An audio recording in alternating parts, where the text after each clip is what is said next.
Leader of opposition Rahul Gandhi's northeast outreach today. In fact, he visited Assam, the flood-hit areas of Assam. Remember, over 50 people have died in this year's Assam floods. There you can see visuals of Rahul Gandhi in Assam. He visited various flood-hit areas. In fact, after this, he's visiting Manipur as well. It's going to be Rahul Gandhi's third visit to the strife-torn state, and of course his first visit to Manipur as the leader of opposition. This also comes after the Congress's big win in Manipur. The BJP, in fact, remember, lost all seats as far as the northeastern state is concerned. My colleague Ratndeep Chaudhary has more details.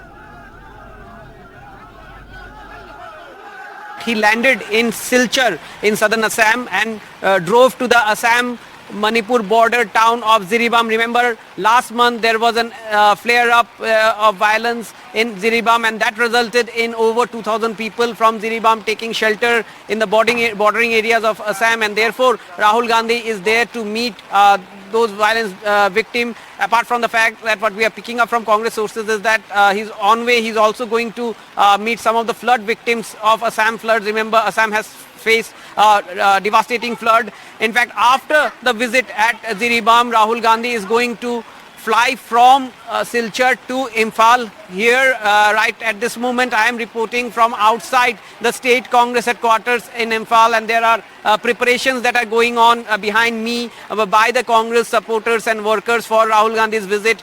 Once he lands in Imphal, he is going to drive to Churachandpur, the Kuki-dominated hill areas, the place from where last year's ethnic violence started. He is going to meet the violence victims, and from there, on his way back to Imphal, he will stop over at another relief camp of the ethnic violence hit people from the Meitei community at Bishnupur's Moirang. And after that, he has sought appointment with Manipur's governor, Anusuya Uke, and he wants to meet the governor, discuss about the crisis, also submit a memorandum on behalf of the Congress party. Now, this visit is very significant given the fact that the Congress has made the Manipur issue a major poll plank during the parliament election, and after the elections as well. We saw inside the parliament in Rahul Gandhi's speech, as in the Thanksgiving speech on President's address, he wrecked up the Manipur issue. All the other opposition parties have been using this issue to corner the government. And this is his third visit to Manipur after the last year's ethnic violence. In fact, he had started the Bharat Jodo Nyaya Yatra before the parliament elections from Manipur.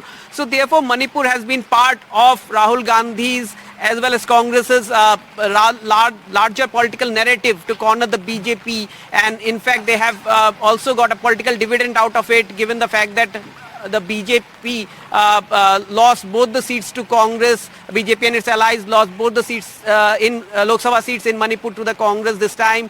In fact, there were also some spillover effects in some of the hilly states in northeast, Congress winning seats in Meghalaya and Nagaland. So therefore, Rahul Gandhi's this visit is seen as Congress's attempt to reach out to the people of Manipur,